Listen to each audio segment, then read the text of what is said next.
22 septembre, Esther chapitre 1 à 5. C'était du temps d'Assuérus, de cet Assuérus qui régnait depuis l'Inde jusqu'en Éthiopie sur 127 provinces. Et le roi Assuérus était alors assis sur son trône royal à Suse dans la capitale. La 3e année de son règne, il fit un festin à tous ses princes et à ses serviteurs. Les commandants de l'armée des Perses et des Mèdes, les grands et les chefs des provinces furent réunis en sa présence. Il montra la splendide richesse de son royaume et l'éclatante magnificence de sa grandeur pendant nombre de jours, pendant 180 jours. Lorsque ces jours furent écoulés, le roi fit pour tout le peuple qui se trouvait à Suse, la capitale, depuis le plus grand jusqu'au plus petit, un festin qui dura 7 jours dans la cour du jardin de la maison royale. Des tentures blanches, vertes et bleues étaient attachées par des cordons de byssus et de pourpre à des anneaux d'argent et à des colonnes de marbre. Des lits d'or et d'argent reposaient sur un pavé de porphyre, de marbre, de nacre et de pierre noire. On servait à boire dans des vases d'or de différentes espèces et il y avait abondance de vin royal grâce à la libéralité du roi. Mais on ne forçait personne à boire car le roi avait ordonné à tous les gens de sa maison de se conformer à la volonté de chacun. La reine Vasthi fit aussi un festin pour les femmes dans la maison royale du roi Assuérus. Le 7e jour, comme le cœur du roi était réjoui par le vin, il ordonna à Méhuman, Biztha, Harbona, Bigtha, Abagtha, Zétar et Carcas, les 7 eunuques qui servaient devant le roi Assuérus, d'amener en sa présence la reine Vasthi avec la couronne royale pour montrer sa beauté au peuple et aux grands, car elle était belle de figure. Mais la reine Vasthi refusa de venir quand elle reçut par les eunuques l'ordre du roi. Et le roi fut très irrité, il fut enflammé de colère. Alors le roi s'adressa aux sages qui avaient la connaissance des temps. Car ainsi se traitaient les affaires du roi devant tous ceux qui connaissaient les lois et le droit. Il avait auprès de lui Karshena, Shétar, Admata, Tarsis, Mérès, Marsena, Mémucan, 7 princes de Perse et de Médie qui voyaient la face du roi et qui occupaient le premier rang dans le royaume. Quelle loi, dit-il, faut-il appliquer à la reine Vasthi pour n'avoir point exécuté ce que le roi Assuérus lui a ordonné par les eunuques? Mémucan répondit devant le roi et les princes. Ce n'est pas seulement à l'égard du roi que la reine Vasthi a mal agi. C'est aussi envers tous les princes et tous les peuples qui sont dans toutes les provinces du roi Assuérus. Car l'action de la reine parviendra à la connaissance de toutes les femmes et les portera à mépriser leur mari. Elles diront: le roi Assuérus avait ordonné qu'on amenât en sa présence la reine Vasthi et elle n'y est pas allée. Et dès ce jour, les princesses de Perse et de Médie qui auront appris l'action de la reine la rapporteront à tous les chefs du roi. De là, beaucoup de mépris et de colère. Si le roi le trouve bon, qu'on publie de sa part et qu'on inscrive parmi les lois des Perses et des Mèdes avec défense de la transgresser, une ordonnance royale d'après laquelle Vasthi ne paraîtra plus devant le roi Assuérus et le roi donnera la dignité de reine à une autre qui soit meilleure qu'elle. L'édit du roi sera connu dans tout son royaume, quelque grand qu'il soit, et toutes les femmes rendront honneur à leur mari, depuis le plus grand jusqu'au plus petit. Cet avis fut approuvé du roi et des princes, et le roi agit d'après la parole de Mémucan. Il envoya des lettres à toutes les provinces du royaume, à chaque province selon son écriture et à chaque peuple selon sa langue. Elle portait que tout homme devait être le maître dans sa maison et qu'il parlerait la langue de son peuple. Chapitre 2. Après ces choses, lorsque la colère du roi Assuérus se fut calmée, il pensa à Vasthi, à ce qu'elle avait fait et à la décision qui avait été prise à son sujet. Alors ceux qui servaient le roi dirent: qu'on cherche pour le roi des jeunes filles, vierges et belles de figure, que le roi établisse dans toutes les provinces de son royaume des commissaires chargés de rassembler toutes les jeunes filles, vierges et belles de figure, à Suse, la capitale, dans la maison des femmes, sous la surveillance des guets, eunuque du roi et gardien des femmes, qui leur donnera les choses nécessaires pour leur toilette. Et que la jeune fille qui plaira au roi devienne reine à la place de Vasti. Cet avis eut l'approbation du roi et il fit ainsi. Il y avait dans Suse, la capitale, un juif nommé Mardoché, fils de Jaïr, fils de Chiméi, fils de Kis, homme de Benjamin, qui avait été emmené de Jérusalem parmi les captifs déportés avec Jéconia, roi de Juda, par Nebuchadnezzar, roi de Babylone. Il élevait Hadassa, qui est Esther, fille de son oncle, car elle n'avait ni père ni mère. La jeune fille était belle de taille et belle de figure. À la mort de son père et de sa mère, Mardoché l'avait adoptée pour fille. Lorsqu'on eut publié l'ordre du roi et son édit, et qu'un grand nombre de jeunes filles furent rassemblées à Suse, la capitale, sous la surveillance d'Hégaï, Esther fut aussi prise et conduite dans la maison du roi sous la surveillance d'Hégaï, gardien des femmes. La jeune fille lui plut et trouva grâce devant lui. Il s'empressa de lui fournir les choses nécessaires pour sa toilette et pour sa subsistance, lui donna 7 jeunes filles choisies dans la maison du roi et la plaça avec ces jeunes filles dans le meilleur appartement de la maison des femmes. Esther ne fit connaître ni son peuple ni sa naissance, car Mardoché lui avait défendu d'en parler. Et chaque jour, Mardoché allait et venait devant la cour de la maison des femmes pour savoir comment se portait Esther et comment on la traitait. Chaque jeune fille allait à son tour vers le roi Assuérus après avoir employé 12 mois à s'acquitter de ce qui était prescrit aux femmes. Pendant ce temps, elles prenaient soin de leur toilette 6 mois avec de l'huile de myrrhe et 6 mois avec des aromates et des parfums en usage parmi les femmes. C'est ainsi que chaque jeune fille allait vers le roi. Et quand elle passait de la maison des femmes dans la maison du roi, on lui laissait prendre avec elle tout ce qu'elle voulait. Elle y allait le soir et le lendemain matin, elle passait dans la seconde maison des femmes sous la surveillance de Shahagaz, eunuque du roi et gardien des concubines. Elle ne retournait plus vers le roi à moins que le roi n'en eût le désir et qu'elle ne fût appelée par son nom.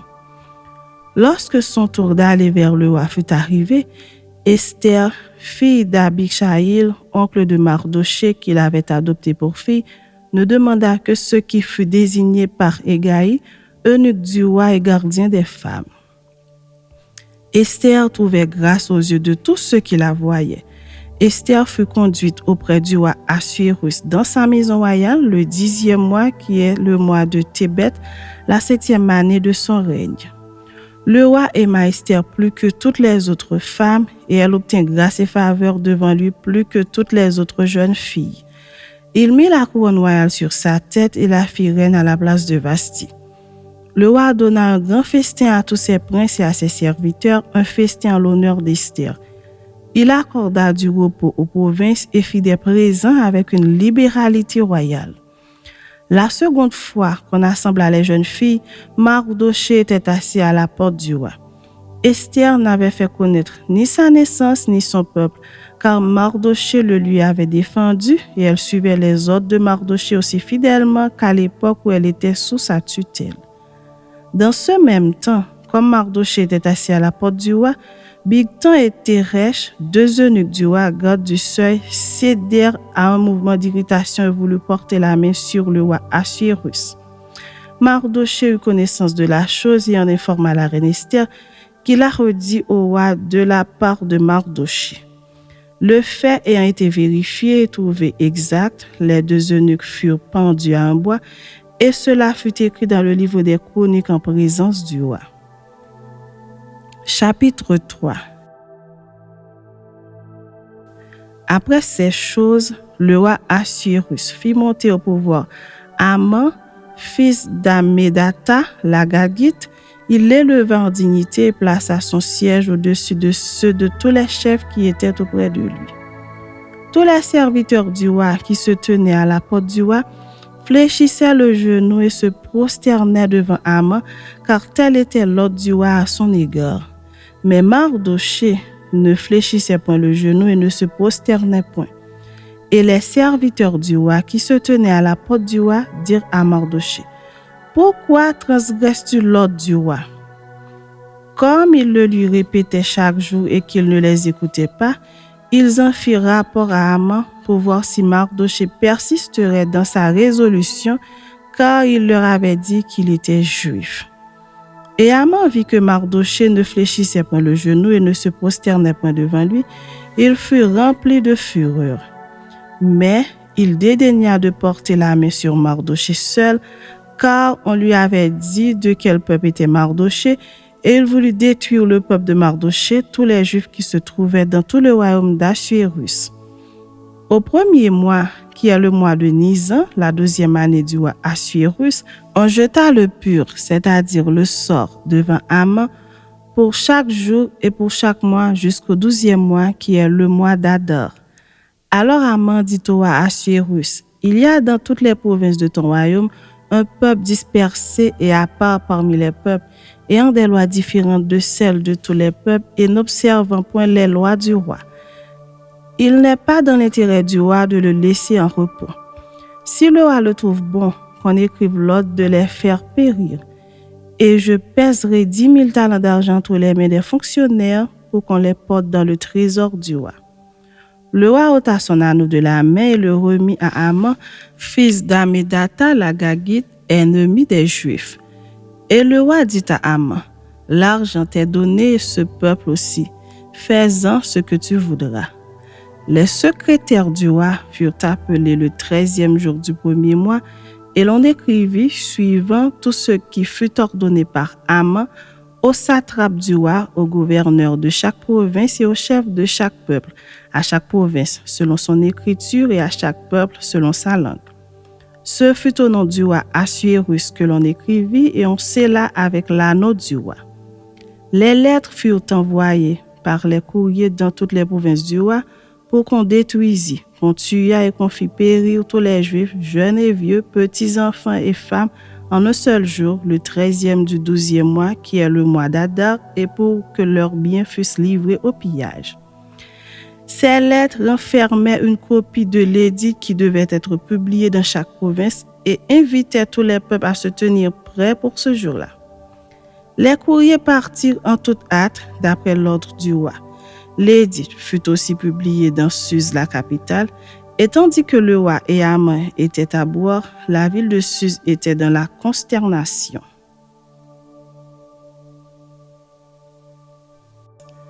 Mardochée, ayant appris tout ce qui se passait, déchira ses vêtements, s'enveloppa d'un sac et se couvrit de cendres. Puis il alla au milieu de la ville en poussant avec force des cris amers et se rendit jusqu'à la porte du roi, dont l'entrée était interdite à toute personne revêtue d'un sac. Dans chaque province, partout où arrivait l'ordre du roi et son édit, il y eut une grande désolation parmi les Juifs. Ils jeûnaient, pleuraient et se lamentaient, et beaucoup se couchaient sur le sac et la cendre. Les servantes d'Esther et ses eunuques vinrent lui annoncer cela, et la reine fut très effrayée. Elle envoya des vêtements à Mardochée pour le couvrir et lui faire ôter son sac, mais il ne les accepta pas. Alors Esther appela Hathach, l'un des eunuques que le roi avait placé auprès d'elle, et elle le chargea d'aller demander à Mardochée ce que c'était et d'où cela venait. Hathach se rendit vers Mardochée sur la place de la ville devant la porte du roi.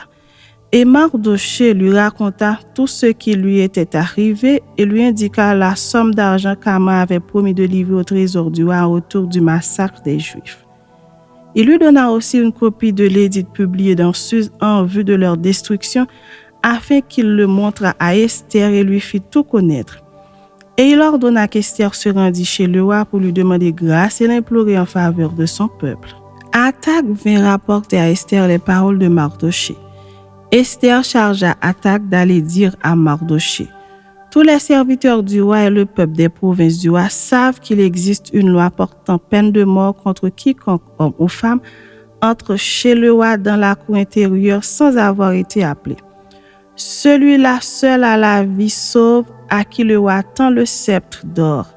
Et moi, je n'ai point été appelé auprès du roi depuis 30 jours.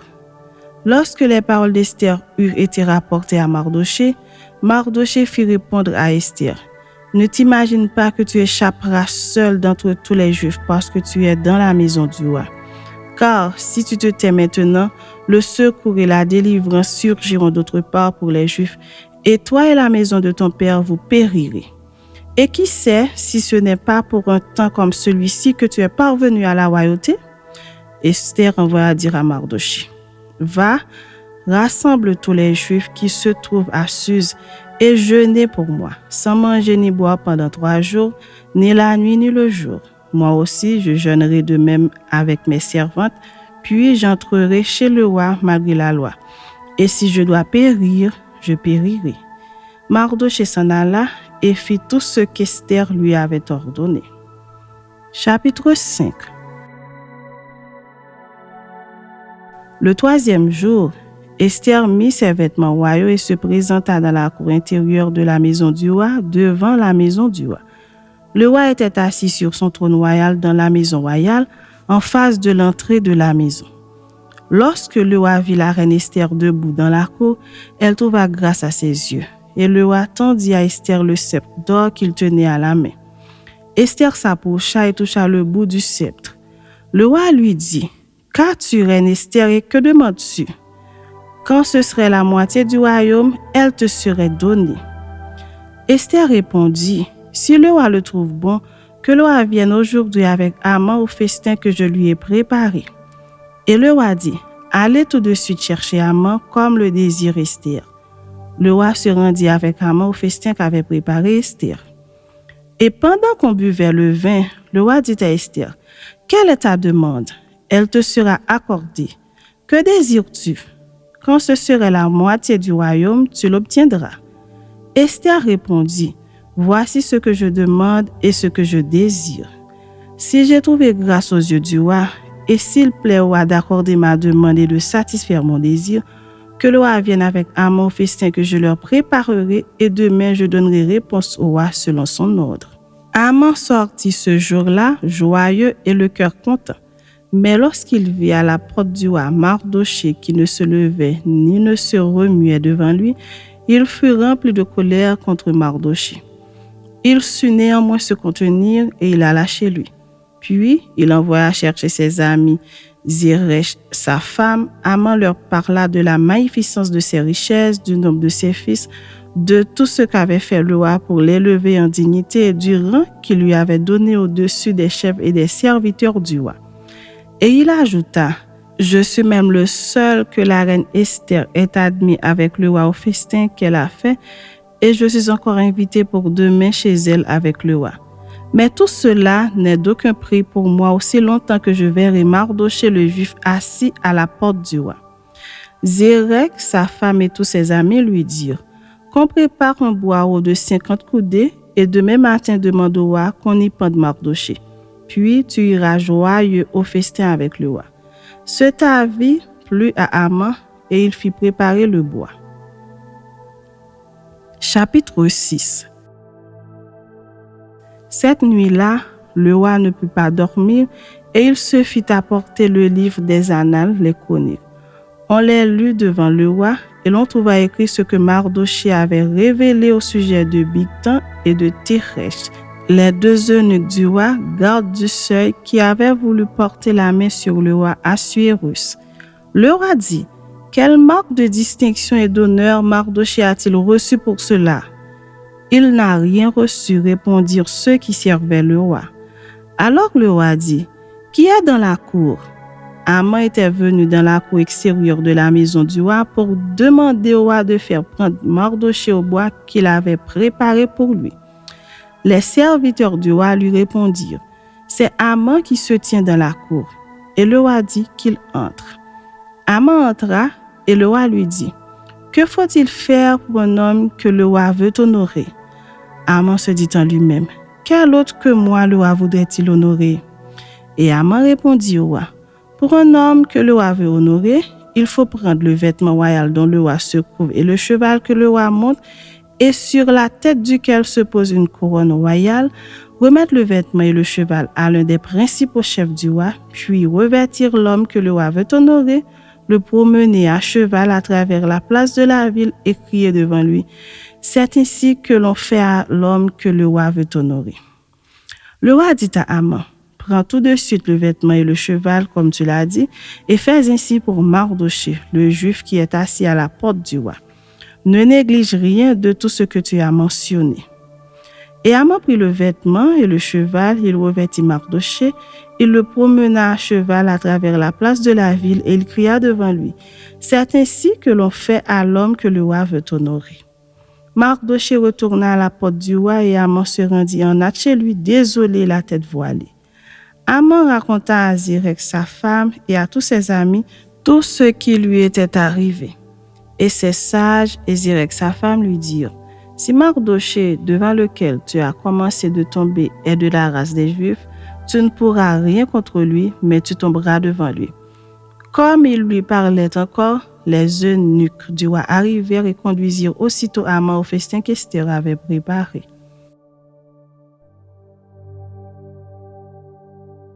Le roi et Haman allèrent au festin chez la reine Esther. Ce second jour, le roi dit encore à Esther, pendant qu'on buvait le vin, « Quelle est ta demande, reine Esther?